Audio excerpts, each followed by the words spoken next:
వైకుంఠ ఏకాదశి రోజు వ్లాగ్ అనమాట. బెంగుళూరులో చలి చాలా ఎక్కువనే ఉంది. మార్నింగ్ 6 ఆ టైంలో లేసాము. లేసి ఇంకా పనులు చేసుకొని కొంచెం అంటే రెడీ అయిపోయి తర్వాత దీపారాధన చేసుకొని, మనకు దగ్గరలో ఉన్న టెంపుల్‌ని విజిట్ అయిన తర్వాత ఇంకెక్కడికైనా వెళ్తే మంచిది కదా!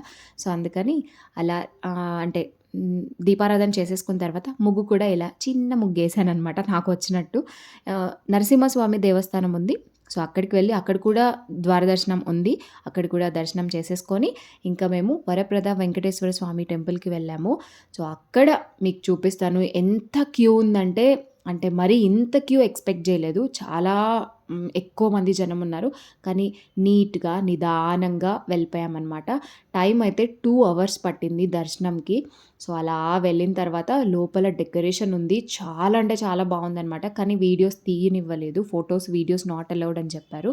కానీ అంటే దర్శనం అయిపోయిన తర్వాత కొంచెం ఒక క్లిప్స్ తీశాననమాట. ఇక్కడ ద్వారదర్శనం ఉంది కదా! లోపల అంటే మెయిన్ మనం దర్శనం చేసుకుంటాం కదా! అక్కడ కూడా చాలా బావుంది డెకరేషను. ఈ కొంచెం అయితే తీశాను.